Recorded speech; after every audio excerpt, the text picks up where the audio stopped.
Glória a Deus, aleluia, tudo bem? Eu espero que você esteja bem aí onde você está, que a paz de Deus, que excede todo o nosso entendimento, esteja alcançando você, a sua casa, a sua família, a sua parentela, em nome de Jesus.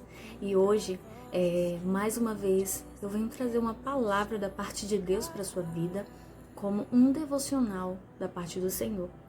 E essa palavra está em 2 Coríntios, no capítulo 8, e é uma passagem que eu gosto muito de ler e sempre relembrar, que é uma passagem onde Paulo utiliza o exemplo da igreja da Macedônia, veja só, a igreja da Macedônia para os coríntios, ou seja, para o povo de Corinto. Nós observamos aqui a partir dos primeiros versos do capítulo 8, Paulo falando a seguinte palavra: Irmãos, também irmãos, vos fazemos conhecer a graça de Deus dada às igrejas da Macedônia, como em muita prova de tribulação houve abundância do seu gozo, e com a sua profunda pobreza superabundou em riquezas da sua generosidade. Porque segundo o seu poder, que eu mesmo testifico, Paulo está dizendo, ele mesmo testifica porque ele viu, ele estava observando o que estava acontecendo, e acima do seu poder deram voluntariamente, pedindo-nos com muitos rogos a graça e a comunicação deste serviço que se fazia para com os santos, aleluia. E não somente fizeram como nós esperávamos, mas também a si mesmos se deram primeiramente ao Senhor e depois a nós, pela vontade de Deus. De maneira que exortamos a Tito que, assim como antes tinha começado, assim também acabe essa graça entre vós. Portanto, assim como em tudo, vocês são abundantes na fé, na palavra, na ciência e em toda diligência, e em vosso amor para conosco, assim também abundeis nessa graça, ou seja, doar voluntariamente. O apóstolo Paulo estava dizendo, bem, vocês estão muito bem no caminho da fé, vocês estão bem na palavra, na ciência, no conhecimento, nesse compartilhamento da ciência e do conhecimento de Deus.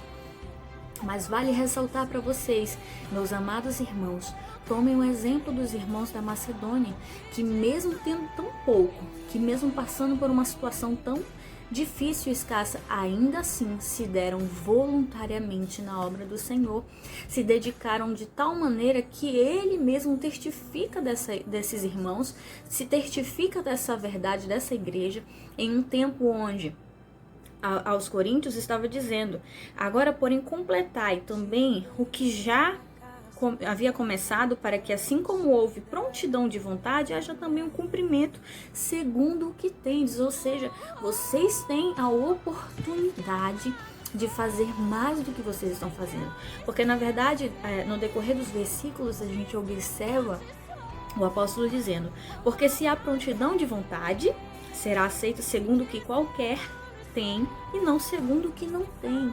Os coríntios, eles tinham, estavam querendo ou não numa certa fase de boas posses, estavam ali bem, estavam financeiramente legais, e aí ele estava dizendo a eles, não esqueçam dessa parte, não esqueçam de darem voluntariamente, não só a questão financeira, a palavra não estava dizendo isso, somente questão financeira, mas de se doar voluntariamente por um bem maior. Então essa palavra que eu quero deixar para você é que ainda assim o apóstolo vai usar o exemplo que quando o maná caía, que Deus provia o maná dos céus, cada um ia lá encher seus cestos de acordo com a sua família para aquele mesmo dia, não para o dia seguinte, e nada lhes faltava. A Bíblia diz que quem pegava muito não sobrava, não sobrava, e quem pegava pouco não lhe faltava.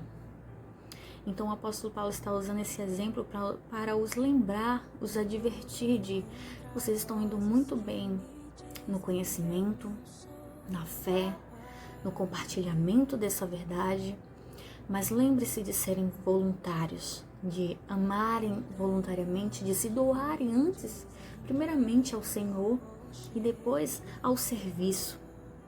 Então esse aqui é um ensinamento para as nossas vidas, que você possa estar se dispondo ao Senhor de acordo com as tuas possibilidades, dentro da tua disposição. Porque na verdade Deus não trabalha só com as nossas ferramentas humanas, porque se fosse assim, nós não seríamos instrumentos nas mãos de Deus. Deus ele pode fazer muito mais além do que nós pedimos ou pensamos. Que essa palavra venha ao seu coração, que você possa estar meditando nela neste dia e que você seja abençoado. Tenha um coração voluntário, não se esqueça. Deus ele está procurando pessoas de coração voluntário, pessoas que amam a sua palavra e que desejam servir uns aos outros. Amém? Que Deus te abençoe. Eu quero orar por você em nome de Jesus. Pai, eu te louvo e te exalto e eu quero te agradecer, Senhor Deus, pela vida de cada um, Senhor Deus, que vai assistir esse vídeo, que vai ouvir essa palavra, que o Senhor possa estar nos dando corações voluntários, corações quebrantados, contritos, apaixonados, Senhor Deus, pelo serviço, ou seja, pelo servir, Senhor, pelo amor ao próximo, e que cada um, conforme as suas posses, conforme as suas possibilidades, conforme a sua disposição, esteja apto para o serviço da tua obra, cumprindo a tua vontade, em nome de Jesus. Amém? Que Deus te abençoe. Fique na paz.